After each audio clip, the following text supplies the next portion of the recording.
Good afternoon, ladies and gentlemen. First of all, I will introduce myself. My name is Benita Leonie Sosiawan, but you can call me simply by Benita. And today I will explaining about one of the tourist attraction that locate in the Yogyakarta, namely the Prambanan Temple. Prambanan Temple is the largest Hindu site that locate in Indonesia and the second largest in the Southern Asia. Prambanan Temple compounds consists of Prambanan, or as known as Roro Jonggrang, Sewu Temple, Bubra, and also Lumbung Temple. Prambanan Temple itself was a complex that consists of 240 temples, and these compounds are located in the border between of the Yogyakarta and the Central Java that locate in the Java Island. The Prambanan Temple complex has a rectangular shape that consisting of outer courtyard and outer three courtyard, namely Jobo or outer court, Tengahan or the middle court, and the Jeron or the inner court. The outside yard is an open area that surround the outer court.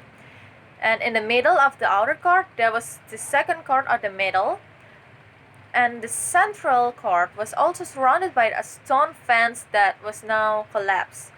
Furthermore, the inner court was the highest court and is considered by the most sacred place. The Prambanan Temple was a Hindu civilization in the land of Java. This can be seen by the structure of the temple that depicting the core belief in Hinduism or the Trimurti. Prambanan Temple complex has three main pages, that was Brahma, Vishnu, and Shiva temple. This third temple is a symbol of the Hindu Trimurti. So now I will explaining about the legend of this Prambanan Temple. The legend of the Prambanan Temple or Roro Jonggrang Temple was connected to the site of Ratu Boko Palace that locate nearly by the temple. The legend tells the story about a prince named Bandung Bondowoso who fell in love with a princess named Roro Jonggrang, the daughter of King Boko. But the princess rejected his proposal of marriage because Bandung Bondowoso had killed the King Boko and ruled her palace. Bandung Bondowoso instead union, and finally Roro Jonggrang was forced to agree the union in marriage.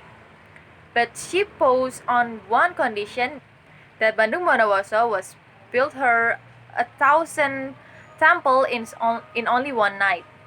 The prince was entered a meditation and summoned some spirit from the ground, and with the help of the spirit, he success in building 999 temples.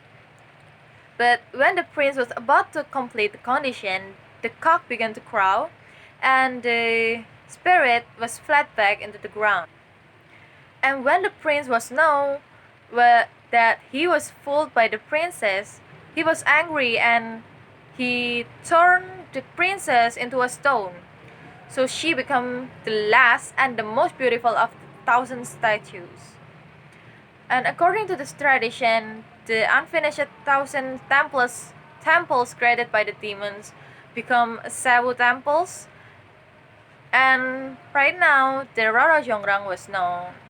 So now I will explain about the facilities that already available at the Prambanan complex. And the Prambanan complex provide a full facilities including the hotel, the restaurant, the souvenir shop, internet cafe, and many more. In addition, the presence of the tour guide are easy to find around the Prambanan temples. Therefore, the guide will explain the tourists who came discover traces civilization Javanese Hindu Prambanan temple as the main monument. Well, ladies and gentlemen, that is the end of my explanation about Prambanan temple. Thank you for your attention and have a nice day.